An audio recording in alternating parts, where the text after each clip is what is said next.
Estimados alumnos, reciban un afectuoso saludo de su profesor Víctor Flores Fernández, profesor del curso de Psicología del ciclo virtual 2019-1.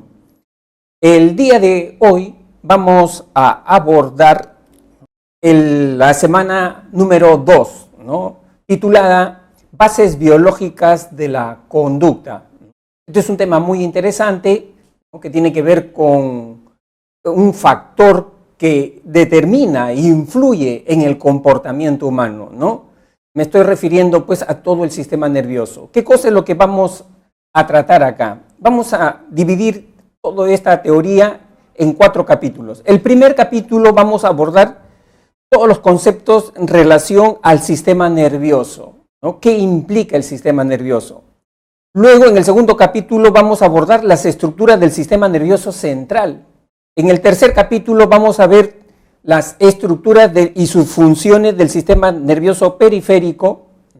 Y finalmente, en el cuarto capítulo vamos a abordar el sistema límbico, que es el cerebro de los mamíferos. Muy bien. Bien, entonces, les decía, estimados alumnos, que toda nuestra conducta, recordar, emocionarse, ¿no?, aprender, ¿no?, tiene que ver fundamentalmente con el sistema nervioso, y dentro del sistema nervioso básicamente con el cerebro. El cerebro es un órgano muy delicado, extremadamente delicado. Por eso que no sé si ustedes han tenido alguna oportunidad de tener conocimiento o referencia cuando una persona tiene un golpe en la cabeza. Eso se le llama traumatismo encefalocraniano o TEC, TEC, traumatismo encefalocraniano. Es muy importante, después de tener ese accidente, ese traumatismo encefalocraniano, evaluar qué cosa pasa, cómo reaccionan las personas, ¿no? Y allí, por ejemplo, los médicos, cuando evalúan a una persona después de este tipo de accidentes, lo ponen en observación por lo menos unas 3 o 4 horas para ver las reacciones, ¿no? ¿Qué cosa evalúan ahí los médicos, por ejemplo? Ahí evalúan si el paciente está lúcido o no está lúcido, ¿no?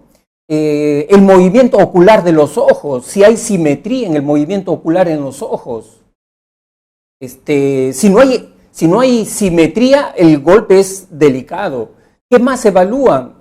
Ahí evalúan, por ejemplo, si esa persona ha tenido vómitos, ¿no? Eso ya está dando un indicador de que el golpe, el TEC, es delicado, ¿no? Pérdida de conocimiento. ¿Cuánto tiempo perdió el conocimiento, ¿no? O sea, incluso cuando los golpes en el cerebro son muy fuertes, severos, ¿qué es lo que pasa? Dice que en los párpados se vuelven negros como un osito panda, ¿no? Eso es muy delicado. Cuando ya el contorno de los párpados tiene un color negro, quiere decir que ha habido ahí una rotura de cráneo, ¿no? Los médicos, miren alumnos, para que tengan una referencia a la importancia de nuestro cerebro y cómo cuidarlo y prevenir estos golpes, cuando hay un traumatismo encefalocraniano, allí los médicos utilizan una escala que se llama la escala de Glasgow, ¿no?, para observar el efecto dañino que ha tenido ese golpe en el cerebro, ¿no?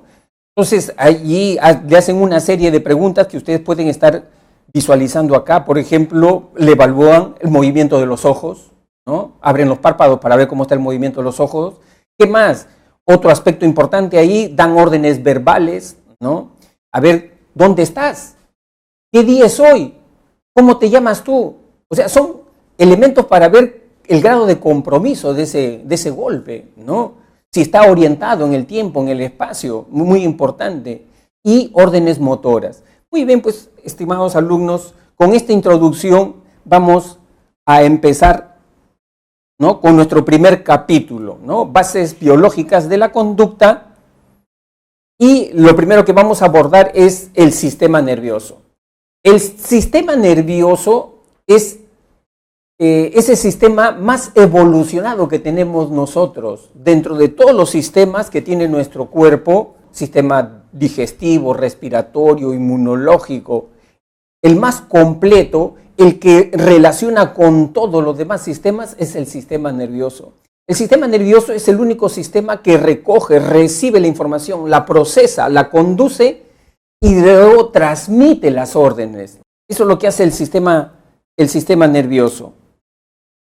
Entonces, el sistema nervioso recoge la información de los estímulos del medio externo a nuestro cuerpo, y también del medio interno, todo lo que está dentro de nuestro cuerpo. ¿Quién recoge esa información?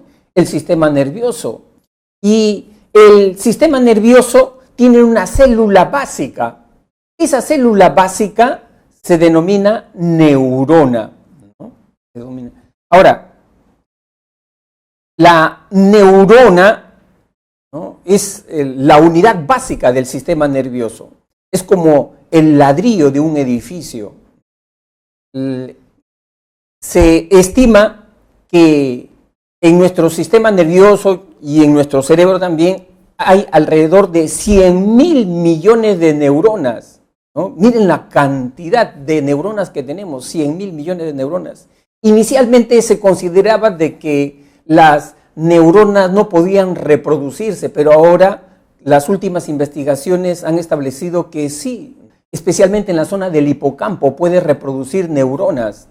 Dice, de estas 100.000 millones de neuronas, si tuviéramos que contar todas las neuronas de tu cerebro a una tasa de una neurona por segundo, tardaríamos, ¿cuánto? 3.000 millones de años para poder contar cada una de las neuronas. Entonces tenemos una cantidad de neuronas inmensa. Ahora, la neurona lógicamente tiene sus partes, ¿no? Su estructura es la siguiente.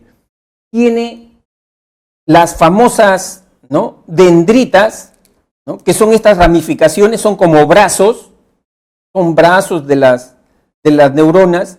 Dicen que cuando las personas tienen Alzheimer, estos bracitos se achican y ya dificulta la sinapsis.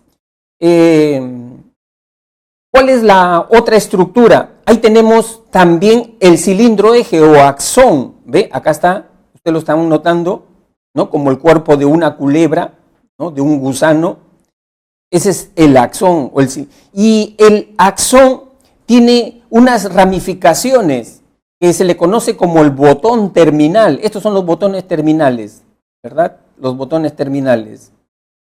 En la puntita, en el extremo del botón terminal, de allí salen sustancias químicas, ¿no? Sustancias químicas que se conocen con el nombre de neurotransmisores, ¿no? La tercera estructura es el soma, el cuerpo. Acá tienen ustedes el cuerpo, el núcleo. Acá tienen ustedes el núcleo. Entonces el impulso nervioso va por este lado, ¿no? Estos son los nódulos de Ramberg, ¿no? Estos son los nódulos. Ahora, como les decía, las neuronas se comunican entre sí a través de un proceso, de un espacio sináptico. Un espacio sináptico. Acá tienen ustedes, miren, ¿ve? Este es el espacio sináptico. Estos son los botones terminales, ¿no?, de las neuronas.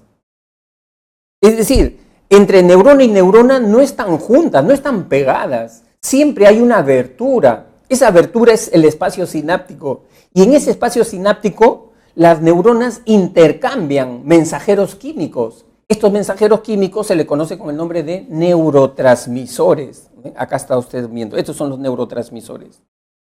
Y se tiene alrededor ya estudiado de más de 50 neurotransmisores de sustancias químicas. Estas sustancias químicas son muy importantes porque modulan nuestro comportamiento, nuestras emociones. Por ejemplo, el neurotransmisor de la serotonina es la que nos da la calma, la tranquilidad, la paz. ¿Por qué estoy tranquilo, sereno? Porque mi cuerpo está produciendo, ¿no?, serotonina. La dopamina es otro neurotransmisor, es la que nos permite a nosotros ponernos de manera eufóricos, exaltados, porque mi cuerpo produce entonces dopamina. El otro neurotransmisor, las endorfinas. Las endorfinas son aquellos mensajeros que nos disminuyen el malestar, por ejemplo, el cansancio, ¿no? Nos disminuyen, ¿qué más? El dolor. Cuando una persona, por ejemplo, está haciendo una actividad que le causa mucha pasión, mucho agrado, por ejemplo, es un deportista, ¿no?, que comienza a correr o a jugar un partido de fútbol, o por ejemplo es un artista, ¿no?, está tocando algún instrumento musical, en ese momento también se producen endorfinas. Y las endorfinas permiten que esa persona pueda hacer su actividad sin sentir cansancio. Puede estar 2, 3 horas jugando su partido de fútbol y no se cansa, porque su cuerpo está produciendo endorfinas. Bien, entonces, pero la neurona en el sistema nervioso, primero vamos a ver los tipos de neuronas, ¿no? Hay 3 tipos de neuronas. Ahí tenemos las neuronas sensitivas, ¿no?, que son aquellas neuronas que recogen la información del estímulo y la conducen a través de la médula, el tronco y al cerebro. Pero también tenemos las neuronas motoras, ¿no? Las neuronas motoras, que son las neuronas eferentes, son las que llevan las órdenes del sistema nervioso central a los músculos, a las articulaciones, la que me ordena caminar, la que me ordena sentarme. Y aparte de esas neuronas tenemos las neuronas de asociación o las interneuronas o las neuronas internunciales, que son las neuronas bisagra, integran la información entre las neuronas sensitivas y las neuronas motoras. Estimados alumnos, pero en el sistema nervioso no solamente está la neurona como la única célula, allí también hay otras células que se conocen como las neuroglias. Y las neuroglias son células de soporte a la neurona. O sea, las neuronas no podrían vivir sin la existencia de la neuroglia. ¿Por qué? Porque las neuroglias las hidratan, las alimentan a las neuronas, son células de soporte. Y hay una proporción de 50:1 en relación a las neuronas. Es decir, que por cada neurona hay, ¿no?, 50 neuroglias, ¿no? 50 neuroglias. Muy bien. Luego vamos a ver cómo se divide el sistema nervioso, ¿no? ¿Cuál es la estructura del sistema nervioso? El sistema nervioso, entonces, tiene la siguiente estructura. Hay 2 partes importantes en el sistema nervioso. Tenemos el sistema nervioso central y el sistema nervioso periférico. El sistema nervioso central es la unidad de procesamiento. Ahí llega toda la información de los estímulos externos, ¿no?, al cuerpo, pero también de los estímulos internos. ¿Cómo está mi estómago? ¿Cómo está mi corazón?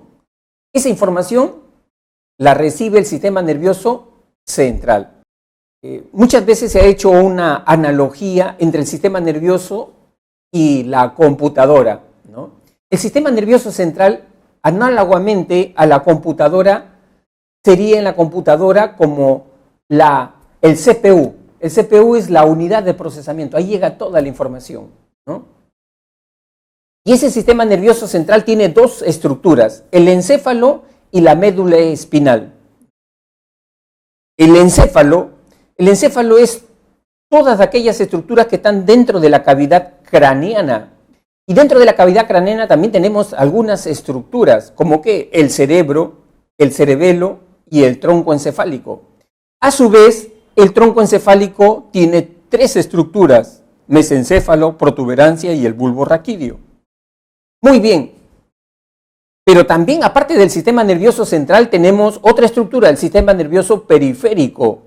Y este sistema nervioso periférico es aquel que alimenta de información al sistema nervioso central.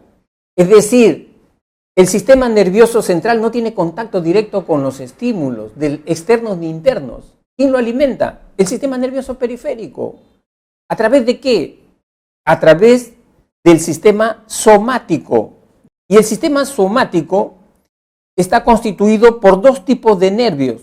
Los nervios espinales, esos nervios que van de la médula a las extremidades, ¿no?, a las manos, a las piernas, a los pies, ahí tenemos los nervios espinales y los nervios craneales, esos nervios que nervan los músculos de la cara. ¿Por qué guiño el ojo yo? ¿Por qué hago una mueca? Por los nervios craneales. Son parte integrante del sistema nervioso periférico. Aparte del sistema somático, también tenemos el sistema autónomo o vegetativo. Es ese sistema que conecta con todos los órganos internos. ¿Por qué yo me doy cuenta que mi corazón está palpitando con mucha fuerza? Porque ahí me está dando la información el sistema nervioso autónomo. ¿Por qué yo tengo en estos momentos de repente una necesidad de ir al baño? Por el sistema nervioso autónomo o vegetativo. Y este sistema tiene dos ramas, la rama simpática y la rama parasimpática, ¿no?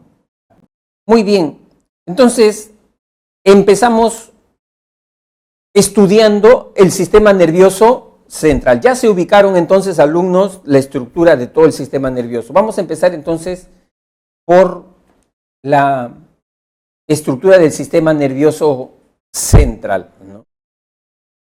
El sistema nervioso central entonces está constituido por el encéfalo y por la médula espinal. Entonces esas son las dos estructuras básicas, ¿no? Al encéfalo lo protege, ¿quién lo protege al encéfalo? El cráneo, ¿no? Los huesos del cráneo lo protegen. ¿Y quién protege a la médula espinal? La columna vertebral. Está dentro de la columna vertebral. Bien, entonces, alumnos, ubiquémonos. Estamos hablando del sistema nervioso central, ¿no? Y el sistema nervioso central tiene la estructura del encéfalo y la médula espinal. En este momento estamos en el encéfalo. ¿De qué está compuesto el encéfalo? Ahí tenemos estas estructuras. El cerebro, luego tenemos el tronco encefálico, o tallo cerebral, que también se le conoce, y tenemos al cerebelo, ¿no? Tenemos al cerebelo. Muy bien. Seguimos. Primero vamos a estudiar el cerebro. Si tú tuvieras un cerebro en la mano, ¿cómo se ve? Así como lo estás observando.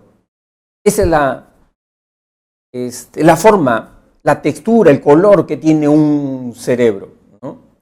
El cerebro es la parte más voluminosa del encéfalo. Su peso aproximado es de 1.350 gramos en el caso de un varón y 1.250 gramos en el caso de una mujer. ¿Por qué esa diferencia? Existe esa diferencia porque el peso del cerebro tiene que guardar una proporción con el peso corporal. Y generalmente los hombres tenemos más masa corporal que las mujeres, por lo tanto tiene que guardar esa proporción. El cerebro tiene una membrana delgadita que lo protege, que se llama la meninges. La meninges. ¿Por qué creen ustedes, alumnos, que cuando un niñito de 3 o 4 años o 2 años tiene fiebre, la mamá se preocupa mucho para que no le suba la temperatura a 40, 41? ¿Por qué? Porque ahí corre el riesgo de que con fiebres altas la meninge se inflama. Y al inflamarse puede romperse y puede ocasionar la meningitis. ¿Y qué ocasiona esto? Ocasiona que ese niño después pierda el habla, no pueda ver, no pueda escuchar, tenga algún tipo de parálisis. Es una membrana bien delicada. El cerebro está compuesto por surcos, está compuesto por circunvoluciones, fisuras. Ese es lo que tiene el cerebro, surcos. Y dice que estos surcos, estas circunvoluciones, solamente se aprecian una tercera parte. Las 2 terceras partes están metidas, son internas, son bien internas, ¿no? No se ven. Parece ser que el cerebro ha ido creciendo, pero para adentro, para adentro. El cerebro tiene una capa que se llama la corteza cerebral, y encima de la corteza cerebral está la meninges, ¿no? La corteza cerebral tiene incluso varios niveles de capas delgaditas, finitas, como 8 capas. A través de esos niveles, esas capas muy finas, están interconectadas todas las áreas del cerebro. Entonces, a ello llamamos la corteza. Dicen alumnos que si nosotros pudiéramos sacar la corteza cerebral y expandirla en una área, la corteza del cerebro más o menos abarcaría, si se expande, unos 22 metros cuadrados. O sea, podría abarcar una habitación bastante grande. Ahí están viendo ustedes entonces la dimensión de la corteza cerebral, ¿no es cierto? ¿No? Entonces, ya hemos dicho que tiene 100.000 millones de neuronas, ¿no? Y estas neuronas hacen sinapsis, ¿no?, entre sí, ¿no?, conexiones nerviosas entre sí. Incluso se hace algunas estimaciones y dice que una neurona puede hacer conexión hasta con 50.000 neuronas, ¿no? Y si son 100.000 millones de neuronas, miren la barbaridad de conexiones sinápticas que puede establecer un cerebro. Entonces, ahí tenemos. Vamos, ahora, al cerebro se le puede estudiar de dos maneras. Hay dos ángulos para estudiar al cerebro. Una es mediante los lóbulos corticales, y otra es mediante los hemisferios cerebrales. Primero vamos a ver mediante los lóbulos corticales, ¿no? Acá tenemos las áreas los lóbulos del cerebro.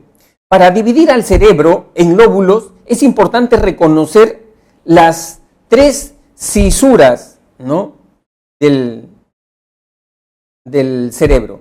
Acá tenemos la cisura central o cisura de Rolando. Esta que ven ustedes acá, entonces cisura central, ¿no?, cisura central o cisura de Rolando. Acá tenemos la cisura lateral o cisura de Silvio. Y por acá tenemos la cisura, tenemos perpendicular o externa, ¿no? Con estas tres cisuras, estimados alumnos, ustedes pueden estar observando que al cerebro se lo ha dividido en 4 lóbulos. De la cisura de central para adelante está el lóbulo frontal. Este es el lóbulo frontal, entonces. De la cisura de Rolando o central para atrás hasta la cisura externa está el lóbulo parietal. Y acá, de la cisura de Silvio para abajo, esta parte de acá, tenemos el lóbulo temporal. Y esta parte de acá, tenemos el área o lóbulo occipital. Entonces, es un cerebro que está mirando para allá. Bien, según los lóbulos, es importante reconocer cuáles son las áreas principales de cada lóbulo y qué función tienen. Eso es muy importante, ¿no? Porque a ustedes les van a preguntar en el examen, cuando los evalúen, que puedan identificar las áreas dentro de los lóbulos y qué función tienen, ¿no? Eso sí tienen que tomarlo muy presente, ¿no? Empezamos entonces por el lóbulo frontal. Adyacente, ¿no?, a la cisura central o de Rolando, ven esta área media, ¿no?, verdosa, ¿no? Ese es el área motora. Ese es el área motora que está en el lóbulo frontal. ¿De qué se encarga el área motora? Del control de los movimientos voluntarios. Por ejemplo, cuando yo me pongo a caminar, cuando me siento, ¿no?, cuando me pongo en cuclillas, se está controlando de acá. Desde acá van viniendo las órdenes del área motora. Para que ustedes puedan apreciar mejor todavía esta área motora, vamos a ver unos dibujos que nos pueden ayudar a ver el área motora. Acá está, miren, estimados alumnos. Este es el área motora. Y esta área motora también se le conoce como homúnculo de Penfield motor. ¿Por qué homúnculo? Porque se imaginan que allí es como si hubiera un hombrecito echado, ¿no? Hay un hombrecito echado, ¿no? Y que cada segmento del área motora controla una parte de nuestro cuerpo. Por ejemplo, si entra una bala a este segmento del área motora, miren, a este segmento, ¿qué cosa se va a afectar? El movimiento de la muñeca de la mano. Ahí se afecta el movimiento de la muñeca de la mano. Si entra una bala a este segmento del área motora, en este segmento del área motora, ¿qué se afecta? Se afecta el tobillo. O sea, un segmento pequeño del área motora está controlando una parte de nuestro cuerpo. ¿Ven? Y ahí está, todita el área motora. Entonces, es área motora, también se le conoce homúnculo de Penfield motor, ¿no? Así también se le conoce. En esta área, ¿no? En el área motora, también hay un área muy importante, es el área de Exner. ¿Qué cosa es esta área? ¿De qué se encarga? Ese se encarga del control del movimiento ocular. Movimiento ocular.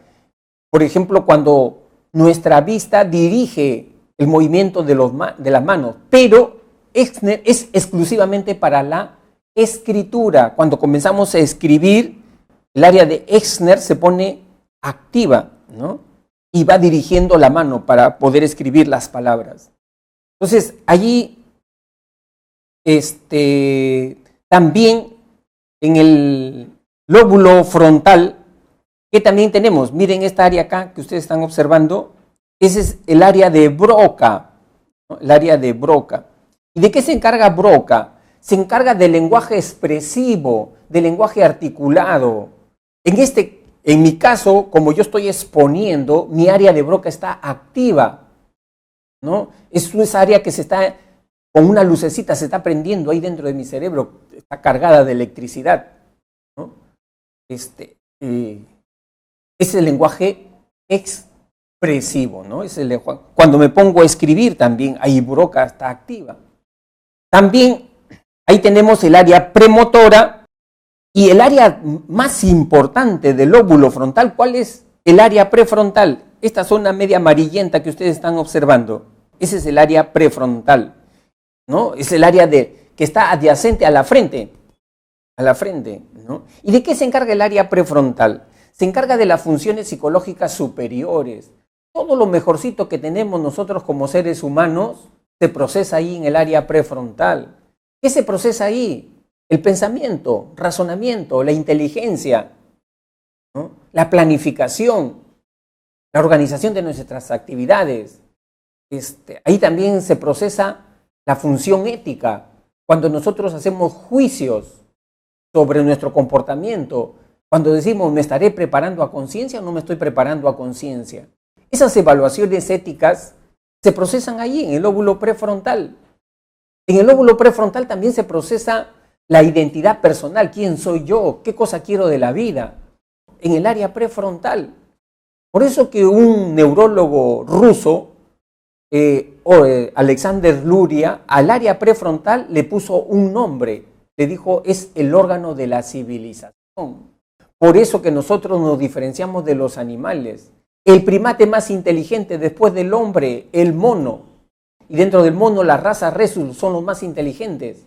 Se diferencian de nosotros, el Homo sapiens, porque nosotros le ganamos, tenemos área prefrontal, ellos no tienen área prefrontal.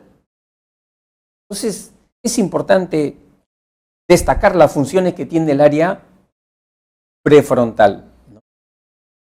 Seguimos. Debajo de la cisura, ¿no?, de Silvio o lateral hay una área, ¿no? Aquí tenemos una área. Y esta área es el área de Wernicke. Miren esta parte de acá, Wernicke. ¿Y de qué se encarga Wernicke? ¿No? Se encarga de procesar todo lo que es el lenguaje comprensivo. Todo lo que es el lenguaje comprensivo. Por ejemplo, en tu caso, que tú estás escuchando esta clase y te estás ubicando, vas entendiendo las estructuras, su función que va teniendo, ¿quién crees que está procesando esa información dentro de tu cerebro? El área de Wernicke. Todo lo que sea el lenguaje comprensivo lo procesa el área de Wernicke, ¿no? el área de Wernicke. Entonces, acá estamos viendo, entonces, comprensión del lenguaje, ¿no? Comprensión del lenguaje. También es importante señalar, ¿no?, que dentro del lóbulo temporal también tiene funciones auditivas. ¿Qué significa? Que procesa todos los sonidos. Se cayó un objeto en el piso. Por el sonido de ese estímulo, yo sé qué cosa se ha caído. Yo digo, mira, se ha caído ahí una moneda, o se ha caído una llave, ¿no? ¿Dónde lo proceso? En el lóbulo temporal. El lóbulo temporal también se encarga de las funciones nésicas o némicas, ¿no?, que son la memoria. Todo lo que es memoria. Por ejemplo, si yo te preguntara ¿en qué año se descubrió América? Entonces, tú inmediatamente vas a procesar esa información, ¿dónde? En el lóbulo temporal. Tiene que ver con los recuerdos de carácter semántico. Está en el lóbulo temporal. Luego pasamos al lóbulo parietal. Adyacente, este es, como hemos dicho, la cisura central o de Rolando, adyacente a la cisura central, pero para el lado parietal, tenemos una área que se llama el área somatosensorial. Acá está, el área somatosensorial. ¿Y de qué se encarga el área somatosensorial? Se encarga de procesar toda la información, ¿no?, que tiene que ver con captar sensaciones de las partes de nuestro cuerpo. A esta área, para que la puedan apreciar mejor, ¿no?, vamos a verla en esta figura. Miren, es igualito como el área motora, ¿no? También tiene la misma distribución somatotópica, ¿no? Es como si un hombrecito estuviera echado ahí. Por eso también se le llama homúnculo de Penfield. Penfield lo descubrió sensorial o sensitivo. Es decir, si se lesiona alguna partecita, un segmento del área sensorial, en este segmento, en esta área, ¿qué pasaría? Entonces yo pierdo la sensibilidad ¿de qué? De mi mano. Pierdo la sensibilidad de mi mano. Si se lesiona, por ejemplo, ¿no?, en esta parte de acá, ¿no?, pierdo la sensibilidad de la lengua. O sea, por eso dice que tiene una distribución somatotópica, ¿no?, el área somatosensorial. ¿De qué más se encarga el lóbulo parietal? Se encarga del esquema corporal, la autoimagen. ¿Cómo me veo a mí mismo? ¿Me veo gordo, delgado, grueso? ¿Cómo me veo a mí? La autoimagen. Tiene que ver con todo lo que es sensibilidad, tacto, dolor, presión, temperatura. Siento si está haciendo mucha calor, mucho frío, ¿no?, en el lóbulo parietal. El lóbulo parietal también es importante para la percepción tridimensional, volumen, calcula volumen. Por ejemplo, me pongo a vertir líquido a un depósito. Yo sé calcular hasta qué nivel debo de vertir ese líquido y no sobrepasarme, porque si no, después desparramo ese líquido, ¿no? ¿Dónde se procesa? En el lóbulo parietal. También se ha señalado que en el lóbulo parietal hay una área importante, el área de Dejerine. ¿Qué cosa es Dejerine? Dejerine es el área que se encarga de procesar el lenguaje comprensivo, pero escrito, solamente el escrito, no el hablado, sino el escrito. O sea, cuando me pongo a leer un periódico, un libro, ¿ahí quién está trabajando? El área de Dejerine. ¿En dónde está? En el lóbulo parietal. Y finalmente, estimados alumnos, ya hemos hablado los tres lóbulos: frontal, parietal, temporal, y finalmente el occipital, que está en la base del encéfalo, la nuca, lo que nosotros llamamos la nuca. Ahí lo único que interesa saber es que el lóbulo occipital es el que se encarga de procesar toda la información visual, ¿no? O sea, detecta todos los estímulos que tienen que ver con color, movimiento, ¿no?, figuras, formas. Ahí se procesa en el lóbulo occipital. Muy bien, hemos terminado entonces, alumnos. Les reitero nuevamente que es importante que ustedes se aprendan muy bien las áreas de los lóbulos corticales y sus funciones, porque sobre eso les van a evaluar a ustedes. Pero esta es una mirada del cerebro. Hay otra mirada del cerebro, hay otra perspectiva del cerebro. ¿Cuál es? Esa que nos habla que el cerebro está dividido en hemisferios cerebrales. ¿Qué significa esto? Que si yo hago un corte sagital por la mitad de mi cráneo, abro el cráneo y voy a ver ahí dos cerebros simétricamente, parecen iguales, la misma estructura, el mismo color, el mismo volumen, parece que fueran gemelos, ¿no? Y estos dos hemisferios no están separados totalmente, están unidos a través de una estructura que se llama el cuerpo calloso. Es como un puente, ¿no?, que nos permite coordinar los movimientos y la información de ambos hemisferios, tanto el hemisferio derecho como el hemisferio izquierdo. ¿Qué es lo que permite, ¿no?, las funciones de estos dos hemisferios, ¿no? Hay un neurólogo famoso, Robert Sperry, que en 1981 nos planteó un concepto clave para entender el funcionamiento de los hemisferios cerebrales, ¿no? Nos habló de la asimetría funcional y por este concepto él ganó el Premio Nobel de Medicina. ¿Qué nos dice con este concepto?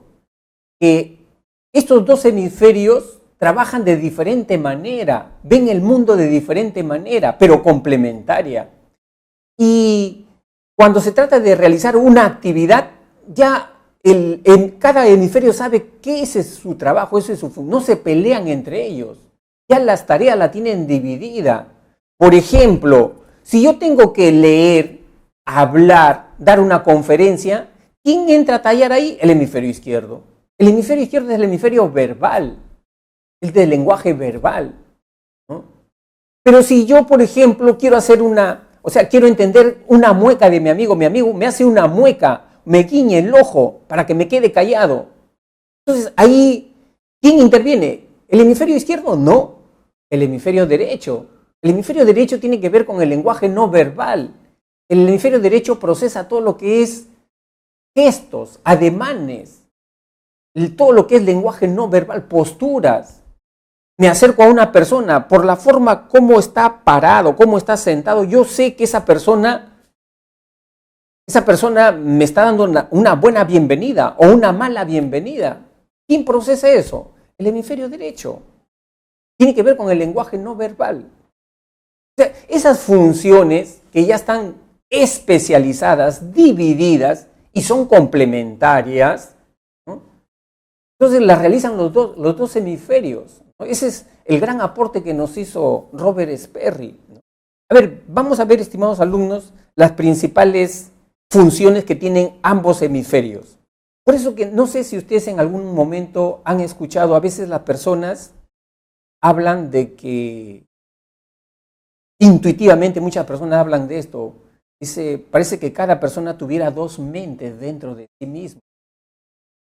A veces somos muy racionales, muy lógicos, y a veces somos muy intuitivos, muy sentimentales, muy emocionales, como que dentro de nosotros conviven dos mentes. Y un poco la filosofía oriental también conoce este hecho. Ellos hablan del yin y del yang, ¿no?, en uno solo.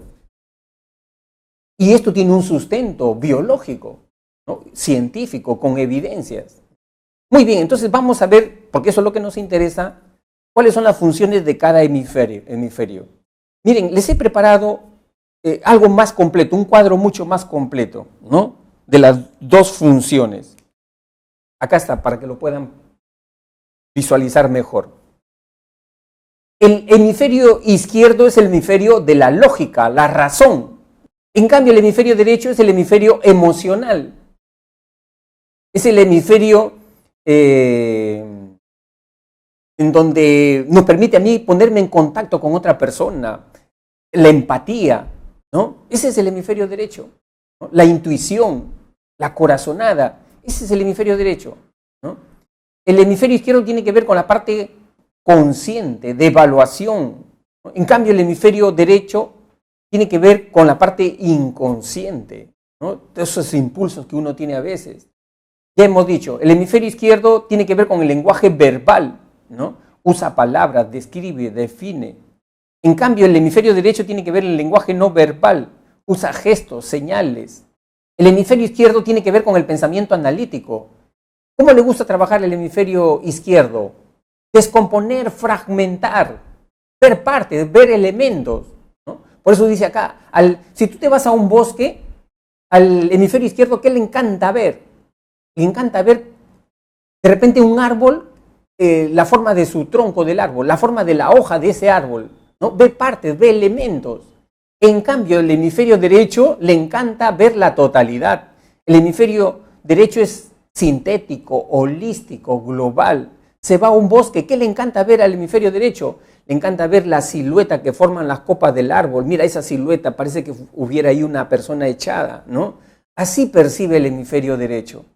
El hemisferio izquierdo tiene que ver con el control de las emociones. Cuando, por ejemplo, no has estudiado, te sacan a la pizarra para que resuelvas un problema delante de todos tus compañeros, ¿no? En ese momento te pones un poco ansioso, nervioso, ¿no? Pero en ese momento tú dices, no es para tanto, ¿no? Acá voy a aprender. ¿Quién está trabajando ahí cuando está regulando el estado emocional en ese momento? El hemisferio izquierdo regula los estados emocionales. En cambio, el hemisferio derecho tiene que ver con la vivencia emocional. El hemisferio izquierdo tiene que ver con la escritura, el cálculo. En cambio, el hemisferio derecho tiene que ver con el arte, la música, el olfato, las imágenes, con eso. Por eso dicen que el hemisferio izquierdo también le dicen el hemisferio, ¿no?, científico, porque es el hemisferio de la lógica, de la razón. En cambio, al hemisferio derecho le llaman el hemisferio artístico. Tiene que ver con la música, el arte, el dibujo, la pintura, las imágenes, la imaginación, la intuición. Por ejemplo, hay algunos alumnos que tienen desarrollado la intuición. ¿Qué cosa dicen? A mí me parece que una pregunta en el examen va a venir sobre este tema. No sé por qué, pero tengo esa corazonada. ¿Quién crees que está procesando esa información? El hemisferio derecho, ¿no? El hemisferio derecho. Por eso que también al hemisferio izquierdo le han llamado el hemisferio masculino y al hemisferio derecho el hemisferio femenino. ¿Por qué? Porque en términos generales en una mujer está mejor desarrollada las facultades y las capacidades emocionales, ¿no?, de ponerse en contacto con las personas, de intuir. Dice que una dama, una mujer rápido lee a través del rostro. Se da cuenta, a una persona lo escanea inmediatamente, ¿no? Y en menos, ¿no?, de 20 segundos ya tiene una imagen sobre esa persona, ¿no?, más intuitiva. En cambio, nosotros los varones no nos percatamos mucho de esos detalles, de esas cosas. Incluso algunos varones sabemos que somos un poquito, ¿cómo podría?, torpes para esas cosas. Pasamos por alto esos temas. ¿No has visto tú a veces de repente hay un varón allí que tiene una amiga que está con problemas familiares, personales, va a visitarla, la encuentra llorando y todavía le pregunta, ¿qué? ¿Estás llorando? Sabe que está botando borbotones de lágrimas, todavía le pregunta si está llorando, ¿no? ¿Cómo se llama eso? Torpeza emocional, ¿no? Muy bien, entonces ahí tenemos. El hemisferio izquierdo procesa información de manera secuencial. ¿Cómo le gusta trabajar el hemisferio izquierdo? Una sola cosa a la vez, parte por parte. Es como cuando resuelves un problema, ¿no? ¿Qué cosa tengo que hacer primero? Plantear el problema. ¿Qué operación primero? Suma, resta, después multiplicación, parte paso a paso. En cambio, el hemisferio derecho no. El hemisferio derecho procesa información de manera simultánea, paralela. Mientras estoy conversando contigo, puedo estar viendo con el rabillo del ojo qué cosa está pasando en la esquina. O puedo estar escuchando una conversación a 2 metros. ¿Por qué? Porque el hemisferio derecho le gusta así, trabajar de esa manera, de manera paralela, simultánea. Y en esta actividad también, una vez más, dice que se comprueba que el hemisferio izquierdo es el hemisferio masculino y el hemisferio derecho es el hemisferio femenino, porque se han encontrado que hay diferencias de género en actividades. Por ejemplo, en la manera como conversa un hombre, en la manera como conversa una mujer, en la manera como discute un hombre, cómo discute una mujer. Si hay una pareja de esposos que están discutiendo entre ellos, por ejemplo, en ese momento dice que la esposa se acuerda de lo que ocurrió hace 10 años atrás, ¿no? Y le enrostra eso. El hombre sorprendido, pero le dice, esto no tiene nada que ver. ¿Cómo que no tiene nada que ver? Le contesta la mujer. Acá todo tiene que ver, porque la mujer relaciona todo lo relaciona. Entonces, ahí tenemos. Ya hemos dicho, ¿no? El hemisferio izquierdo tiene que ver con la escritura, el habla, ¿no? El hemisferio derecho, la percepción tridimensional, entiende metáforas. El hemisferio izquierdo, estimados alumnos, comienza a funcionar. O sea, tu cerebro lo controla el hemisferio izquierdo cuando tú haces actividades rutinarias. Por ejemplo, te levantas, ¿sabes que te levantas? Te estiras, ¿no? Te vas al baño. Esas actividades rutinarias están en control automático ¿de quién? Del hemisferio izquierdo. Sin embargo, si tú haces actividades totalmente diferentes, novedosas, es decir, te vas a la casa de tu amigo, pero ya no te vas por la misma ruta que vas, ¿no?, a la casa de tu amigo, sino cambias de ruta. En ese momento, cuando tú estás enfrentando una situación nueva, diferente, entra a tallar el hemisferio derecho. Tiene que ver con la novedad. El hemisferio izquierdo tiene que ver con preguntarse, ¿no?, ¿quién soy?, ¿no? Se separa del medio externo. El hemisferio derecho tiene que ver con la empatía, se une a los demás.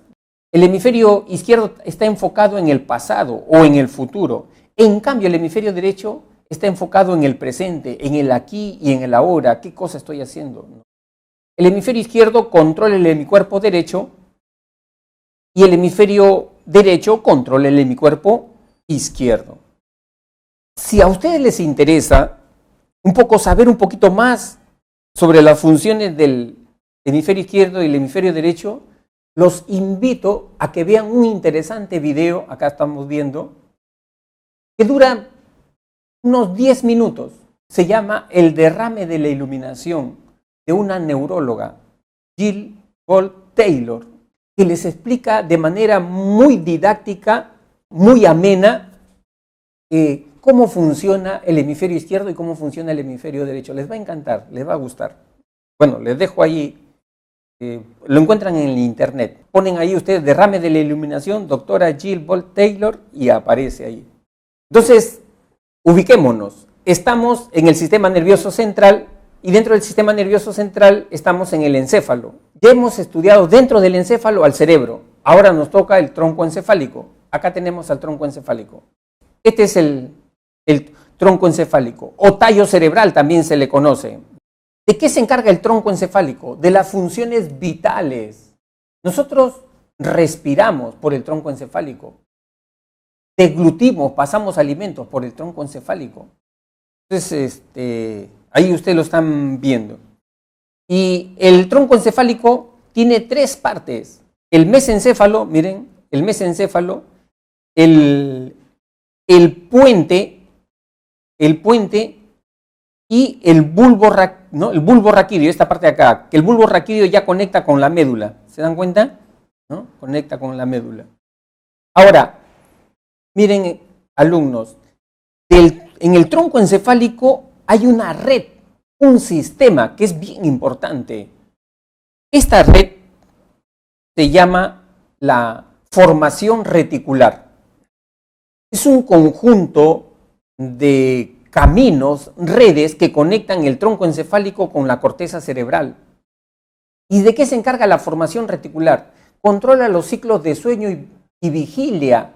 Es decir, nosotros por costumbre ya tenemos una hora que nos levantamos, 5 de la mañana, 5:30, 6 de la mañana. Ya nos estamos despertando. Y tenemos una hora que ya nos estamos durmiendo, 11, 11:30, 12 de la noche. ¿Quién controla eso? La formación reticular. O sea, controla los ritmos circadianos, ciclos de sueño y vigilia, ¿no? Y esta formación reticular, ¿no?, que son descargas eléctricas, ¿ven? Las descargas eléctricas, hay 2 tipos de formación reticular. La formación reticular ascendente, SARA, ahí está, SARA, que manda descargas eléctricas desde el tronco encefálico a la corteza cerebral. Es decir, son las 5:30 de la mañana, mi costumbre es levantarme a esa hora. ¿Qué hace el SARA? Desde el tronco encefálico comienza a mandar descargas eléctricas, impulsos nerviosos a la corteza. Estoy durmiendo, después de estar durmiendo, en segundos entro a somnolencia, después de somnolencia me despierto, después me estoy poniendo lúcido.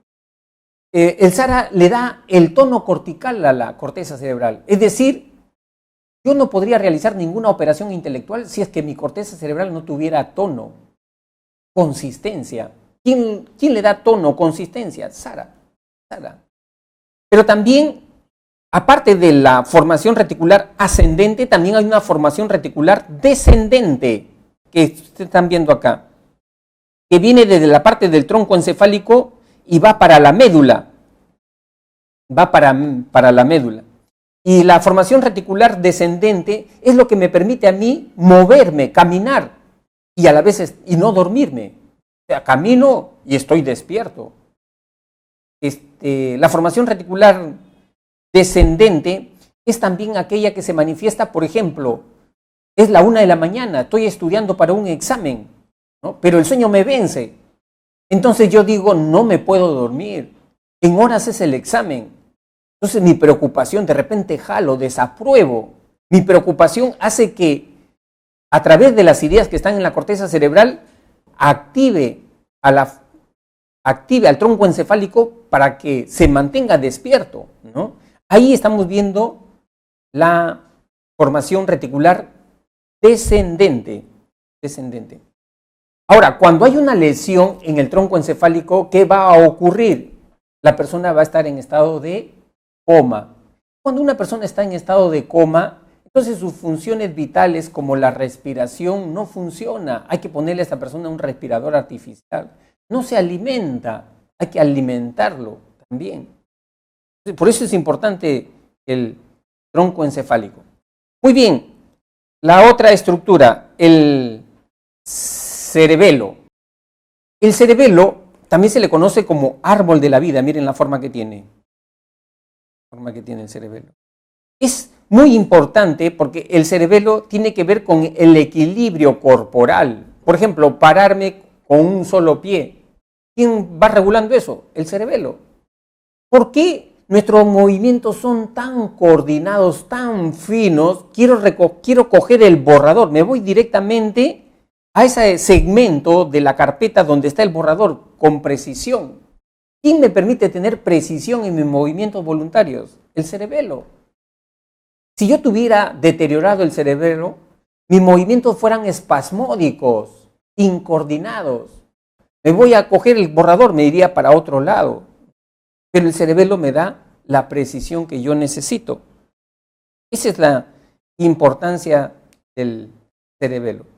Muy bien. Y finalmente, dentro del sistema nervioso central tenemos la otra estructura aparte del encéfalo, la médula espinal. Ustedes se están dando cuenta cómo está la médula dentro de la columna vertebral, ¿eh? Más o menos se estima que la médula espinal es del grosor de un lápiz y mide aproximadamente unos 45 centímetros. La médula espinal conecta con los nervios que articulan brazos, piernas y tiene regiones. Miren, por el lado del cuello, miren cómo se llama ese segmento de la médula espinal. Cervical, la zona cervical. Luego tenemos la zona torácica. Luego la zona lumbar, luego la zona sacra y finalmente la cola de caballo, ¿no? La médula es muy delicada. Cuando, por ejemplo, hay accidentes automovilísticos y esos accidentes automovilísticos son productos de esos golpes secos son como látigos para la médula, para la persona que está sentada en esos asientos y no ha tenido, ¿no?, la debida protección. Esos golpes secos cortan la médula, la cortan, la seccionan. Por eso que es importante cuando hay este tipo de accidentes y el paciente está allí en el asiento del carro o de repente ha caído al pavimento, no moverlo inadecuadamente a esa persona, sino esperar a que vengan los paramédicos, los bomberos. ¿Qué hace un paramédico, un bombero, cuando encuentra a una persona tirada producto de un accidente automovilístico en el piso? Ustedes saben, ustedes lo han visto ya. ¿Qué es lo que hace inmediatamente el paramédico? Inmediatamente le pone el collarín para proteger la médula en la región cervical. Porque si hay un seccionamiento, hay un corte, la persona queda tetrapléjica, cuadrapléjica. O sea, pierde movilidad y movimiento de brazos y piernas. Y por nuestra imprudencia lo hemos visto ahí echado a esa persona, queremos cargarlo. De repente está un hilo pendiendo el encéfalo de la médula. Hay un hilito, pero haces un mal movimiento con esa persona, terminas por seccionarle la médula. Primero hay que esperar que venga el paramédico, le coloque el collarín. Y ustedes han visto también cómo lo trasladan a esa persona a una camilla en forma horizontal. ¿Para qué? Para protegerle la médula. Ahora, si la lesión se ha producido en la región sacra, miren este segmento de acá, ¿no? La persona queda parapléjica, ¿no? Y parapléjica significa que la persona pierde la sensibilidad y el movimiento ¿de qué? De las extremidades inferiores, ¿no? Tocas tú la rodilla, no siente, no la mueve, ¿no? Por eso es la importancia de la médula espinal. Muy bien. Ahora entramos a la estructura, el tercer capítulo, ¿no? La estructura del sistema nervioso periférico. El sistema nervioso periférico. ¿De qué está compuesto el sistema nervioso periférico? Está compuesto de dos estructuras, el sistema nervioso somático y el sistema nervioso autónomo. Vamos primero por el sistema nervioso somático, ¿no? El sistema nervioso somático es un conjunto de nervios que tienen que ver con los nervios espinales y los nervios craneales. Acá tenemos nosotros, pues, ¿no? Todos los nervios cervicales, los nervios torácicos, los nervios lumbares, los nervios sacros, que están conectados básicamente a nuestros brazos y a nuestras piernas. Y luego tenemos los nervios craneales, ¿no? Los nervios craneales que conectan a partir del tronco encefálico con los diferentes nervios, ¿no? El nervio olfatorio, el nervio óptico, el nervio facial, el hipogloso, ¿no? El nervio vago, todos los nervios, ¿no? Que nos permiten la movilidad, pues, de los músculos de la cara, ¿no? Luego tenemos el sistema nervioso autónomo. El sistema nervioso autónomo es un conjunto de redes nerviosas que conectan con los órganos internos, ¿no? Con el corazón, los riñones, la vejiga, el estómago, los intestinos. Te da información, por ejemplo, si tienes hambre, ¿no? Tu estómago está vacío. Es el sistema nervioso que te está dando esa información. El sistema nervioso autónomo es importante porque interviene ante situaciones de peligro, de amenaza.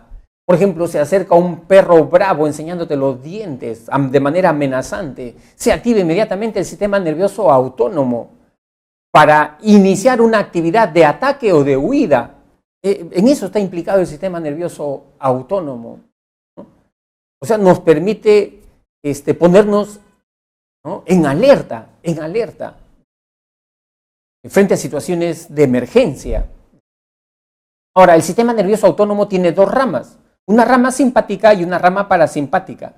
Generalmente, estimados alumnos, la rama simpática tiene que ver con la activación, la estimulación, generalmente, mayormente. ¿Por qué? Porque, ¿qué es lo que hace la rama simpática? Por ejemplo, comienza a dilatar la pupila. Estoy pasando por una calle en penumbra, ¿no? Y me han dicho que esa calle es peligrosa. ¿Qué pasa en mi sistema nervioso autónomo? Se activa a través de su rama simpática. Dice que la pupila del ojo se dilata. ¿Y por qué se dilata? Porque quiere ver más luz, más peligro.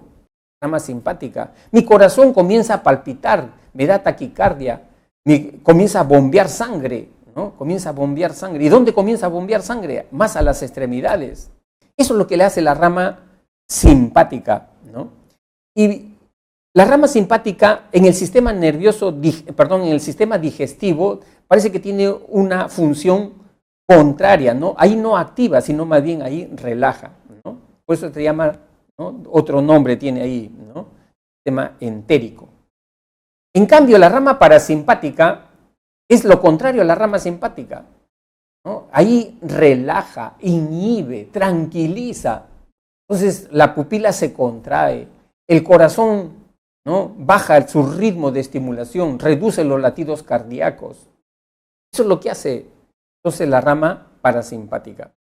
En un acto tan simple, estimados alumnos, como respirar, mira, en la respiración está presente nuestro sistema nervioso autónomo. ¿En qué momento tú te sientes más relajado? ¿Cuando tomas aire o cuando exhalas aire? Te hago esa pregunta. A ver, comprueba. Vas a ver que cuando exhalas el aire, ahí tú te relajas más.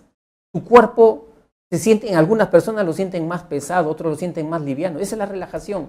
En algunos sienten que se hormiguea el cuerpo. Por eso que aquellas personas que son muy nerviosas, tensas, ansiosas, lo primero que les enseñan es a relajarse. Cuando aprenden yoga, relajación. Lo primero, la respiración, controlar la respiración.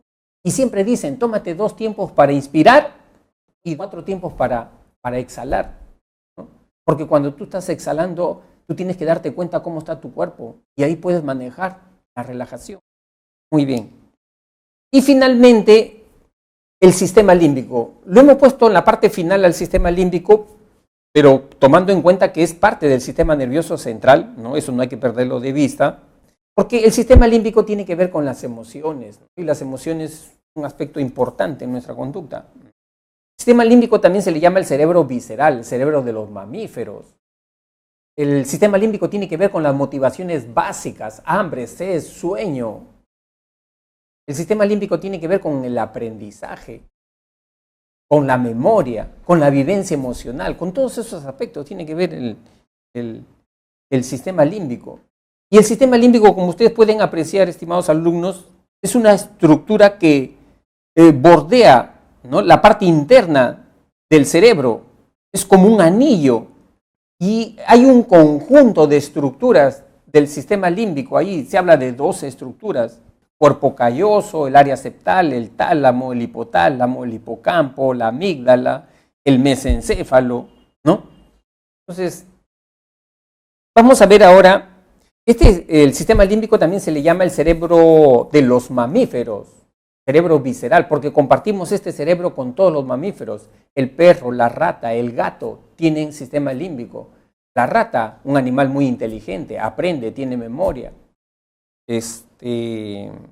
Vamos a ver entonces sus funciones del sistema, de las estructuras del sistema límbico. Empezamos por el tálamo. El tálamo es una estructura de relevo sensorial, o sea, toda la información sensorial, gusto, tacto, vista, va al tálamo, menos el olfato. El olfato sí va directamente al sistema límbico. Por eso que los estímulos con aromas tienen una fuerte connotación emocional, porque invaden directamente al sistema límbico. Entonces decía que el tálamo es una estación de relevo, la información sensorial va primero al tálamo y el tálamo ya reparte la información. Si es urgente, lo distribuye al sistema límbico para que el sujeto pueda reaccionar emocionalmente, huyendo o atacando. Si no es urgente, la información lo manda a la corteza cerebral para que pueda seguir analizando esa información. Luego tenemos el hipocampo. El hipocampo es la estructura que tiene que ver con las memorias. El hipocampo es la que me permite a mí grabar información respecto a la orientación espacial de los estímulos. Por ejemplo, ese perro bravo que salió a ladrarme la semana pasada, ¿de dónde salió? De esa casa de la puerta de color rojo, de ahí salió. ¿Quién te da esa información sobre la ubicación de ese perro, de dónde salió? El hipocampo. El hipocampo tiene que ver con la memoria espacial de momentos emocionales. ¿Dónde diste el abrazo a tu abuelita por su cumpleaños? ¿Fue en la sala? ¿Fue en el pasadizo? ¿Fue en el patio? ¿Fue en el jardín? ¿Quién te da esa información? El hipocampo. El hipocampo te da esa información. La amígdala. La amígdala o almendra, también le llaman la almendra, porque tiene la forma de una almendra, ¿no? Y tenemos 2 amígdalas. No es la amígdala del cuello, ¿no?, sino es la que está en el cerebro. Se encarga de la vivencia emocional. ¿Por qué tenemos miedo, cólera? ¿Por qué nos indignamos? ¿No? ¿Por qué tenemos rabia? ¿Por qué sentimos tristeza? Porque tenemos amígdala cerebral. Si a nosotros nos cortaran la amígdala cerebral, seríamos como robot, no tendríamos vivencia emocional. Muy bien. Acá también ha aparecido el mesencéfalo, ¿no? Tiene que ver con el tronco encefálico, ¿no? El cuerpo calloso, que es un haz que, como ya hemos dicho, integra la información de los dos hemisferios. Otra estructura del sistema límbico es el área septal, ¿no? El área septal es una estructura que tiene que ver con procesar todos los estímulos placenteros. O sea, cuando tú, por ejemplo, gozas, ¿no?, con una comida, ¿no?, exquisita, ¿no?, ahí está el área septal, procesando esa información, ¿no? Y luego tenemos el hipotálamo. El hipotálamo es la estructura que es la estructura rectora del sistema límbico, regula todo el sistema límbico, tiene que ver con la homeostasis, el equilibrio interno. O sea, el hipotálamo es un radar, pasa revista qué cosa está faltando, qué sustancia está faltando en todo tu cuerpo. Si careces, no has tomado agua en 12 horas, 14 horas, ya detectó eso el hipotálamo y manda órdenes, tus labios comienzan a resecarse para que urgentemente puedas recoger o servirte, aunque sea un vaso de agua, ¿no? ¿Quién hace eso? El hipotálamo. A eso se llama homeostasis. El hipotálamo tiene que ver con las necesidades básicas, hambre, sed, sueño, todo lo que son las motivaciones.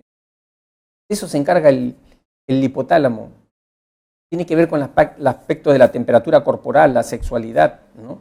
Controla la secreción hormonal, ¿no?, entre muchas, ¿no?, funciones que tiene el sistema límbico.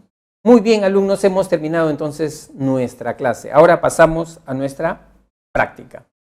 Bien, estimados alumnos, empezamos ahora a desarrollar nuestra práctica número 2 sobre la teoría bases biológicas de la conducta, ¿no? Empezamos entonces a desarrollar nuestra primera pregunta. Primera pregunta. Sandra es una estudiante de instrucción secundaria que ha desarrollado su nivel de pensamiento abstracto. Tiene un proyecto de vida planificado y es una estudiante creativa. Estas funciones complejas se han desarrollado gracias al sistema nervioso. ¿Cuál sería la respuesta correcta ahí? Ahí estamos hablando entonces que la respuesta correcta es la alternativa A, ¿no? ¿Por qué? ¿Por qué la alternativa A? Porque en el sistema nervioso central está el cerebro, acuérdense, está el cerebro. Y dentro del cerebro está el lóbulo frontal. Y dentro del lóbulo frontal está el área prefrontal. El área prefrontal es la que se encarga de todas estas funciones que ha mencionado el ítem número 1. Se encarga del razonamiento, la inteligencia, las funciones éticas, evaluar las funciones éticas. Entonces, es lo que más se asemeja a la respuesta correcta. Entonces, la alternativa A. Pregunta número 2. Josefina estaba jugando vóley en su colegio y una de sus compañeras le lanza una pelota en la cabeza, lo cual hizo que se cayera, golpeándose fuertemente y quedando desmayada en el piso. Fue llevada al médico, quien le informa a la familia que no tenía ningún daño, pero actualmente no escucha y no comprende lo que escucha. Por las características que manifiesta Josefina, puede presentar una lesión en el lóbulo. No entiende, no comprende lo que está escuchando. ¿Quién procesa esa información? Ustedes ya lo escucharon en la clase. ¿Dónde se encuentra esa área? Están preguntando, ¿dónde se encuentra esa área? Esa área se encuentra en el lóbulo temporal. Es la C. Estamos hablando del área de Wernicke, lenguaje comprensivo. Escuchar una conferencia, ¿no? Ahí está procesando el área de Wernicke. Wernicke dice que es un nombre alemán, por eso se pronuncia Wernicke, ¿no? Con ese sonido gutural. Pregunta número 3. Dice, Julio asistió por primera vez a la escuela. La profesora, al realizar la clase de educación física, ha observado que el menor presenta movimiento descoordinado, espasmódico, así como dificultad para aprender secuencias de movimiento. Estas dificultades se deben a un daño en él. ¿Cuál sería la respuesta correcta? Como ustedes pueden estar ya apreciando, evaluando, acá estamos hablando ya de la estructura del cerebelo, ¿no? El cerebelo, que se encarga no solamente del equilibrio corporal, ¿no?, sino de la precisión de los movimientos, de todos los movimientos. Muy bien. Pregunta número 4. Juan es un niño que tiene dificultades en la articulación del lenguaje. El neurólogo le ha informado a los padres que el problema que presenta el niño se debe a una lesión en el área de... Entonces, ahí ya tenemos lenguaje articulado, ¿no? La pregunta está relativamente sencilla. ¿Cuál es el área que se encarga del lenguaje articulado, el lenguaje expresivo, el lenguaje hablado? Tenemos ahí a Broca, pues, el área de Broca. ¿Dónde se encuentra el área de Broca? En el lóbulo frontal. Lóbulo frontal. Pregunta número 5. Carlos ha sufrido un accidente automovilístico y fue llevado al servicio de emergencia de un hospital. El médico ha diagnosticado que tiene parálisis, dificultades en la memoria, en la personalidad y su comportamiento. De acuerdo a estos trastornos, el lóbulo lesionado sería él. Están describiendo ahí de manera sintética las funciones de un lóbulo. ¿Cuál es el lóbulo? El lóbulo frontal, ¿no? La respuesta correcta es la A. En el lóbulo frontal, acuérdate, tenemos el área motora del control de movimientos voluntarios. Tenemos ahí también el área de Broca y tenemos el área prefrontal que controla las funciones superiores de las personas, ¿no? Y dentro de las funciones superiores está el razonamiento, la inteligencia, la personalidad. Muy bien, pregunta número 6. Luego de un traumatismo encefalocraniano o craneano-encefálico, Gabriela tiene dificultades para regular el movimiento, su tono muscular y por ende no puede mantener la postura corporal, así como coordinar la ejecución de sus movimientos con facilidad. En este caso, la lesión que presenta Gabriela a ese nivel, como tú puedes estar apreciando, se está repitiendo, ¿no? Antes hemos visto una pregunta similar, con similar respuesta. Entonces, evidentemente la respuesta correcta es la D, ¿no? El cerebelo, ¿no? El cerebelo. Pregunta número 7. Silvia está preocupada por la salud de su madre, se siente ansiosa y fue al servicio de enfermería de la Pre San Marcos para su atención. La enfermera le controla su frecuencia cardíaca y le dice que tiene taquicardia. La función cardíaca está controlada por el sistema. ¿Cuál es el sistema que tiene que ver, ¿no?, con la regulación? La función cardíaca, evidentemente, es el sistema nervioso autónomo, ¿no?, o vegetativo, que controla los movimientos involuntarios de todos los órganos internos. Entonces, la respuesta correcta es la C. Pregunta número 8. Raúl, en su día de descanso, decidió pintar su casa de 3 pisos. Al finalizar de pintar, se resbala y al no tener colocado el arnés respectivo, cae al suelo desde el 3er piso. Es llevado de emergencia al hospital y el médico le informa a los familiares que tiene un daño en la médula espinal a nivel cervical. El tipo de parálisis que tendría Raúl se denomina, si está dañada, está segmentada la médula a nivel cervical, lado del cuello, entonces esa persona va a tener un trastorno, ¿no? Y ese trastorno se conoce con el nombre entonces de, ¿no?, tetrapléjico, ¿no?, o cuadrapléjico, donde pierde sensibilidad y movilidad de los brazos, ¿no?, los brazos y las piernas. Paraplegia es solamente de las piernas, como ustedes ya conocen. Seguimos. Pregunta número 9. Lucía y Carla estaban observando una película. Lucía comenzó a llorar. Carla le pregunta ¿por qué llora? Y ella responde que la escena que está mirando le recuerda las vivencias de su niñez. Estos recuerdos emocionales de Lucía están almacenados en la estructura subcortical denominada, ¿no?, en realidad lo que está almacenado es la vivencia emocional, ¿no? La vivencia emocional de esos recuerdos. ¿Quién tiene la vivencia emocional? ¿No? ¿Qué estructura del sistema límbico procesa la vivencia emocional? Como ustedes pueden ya recordar, ¿no? Es la amígdala cerebral, la 9. La 9 es la amígdala cerebral, la vivencia, ¿no? Porque el hipocampo, acuérdense, procesa todo lo que es la memoria espacial, el contexto, dónde ocurrió ese hecho. Bien, y finalmente la pregunta 10. Luis, un estudiante de la Pre-San Marcos, siempre se duerme en clase. Los profesores le han comunicado que debe asistir a un especialista para que determine la causa de su somnolencia. El especialista, luego de hacerle los exámenes respectivos, ha determinado que tiene problemas en el sistema. ¿Cuál es el sistema que se encarga de controlar los ciclos circadianos, los ritmos y los ciclos de sueño y vigilia? ¿No? Como ustedes ya conocen, saben, es la formación reticular. La respuesta correcta es la B. ¿Dónde está esa formación reticular, ese conjunto de redes? En el tronco encefálico, que comunican con la corteza cerebral.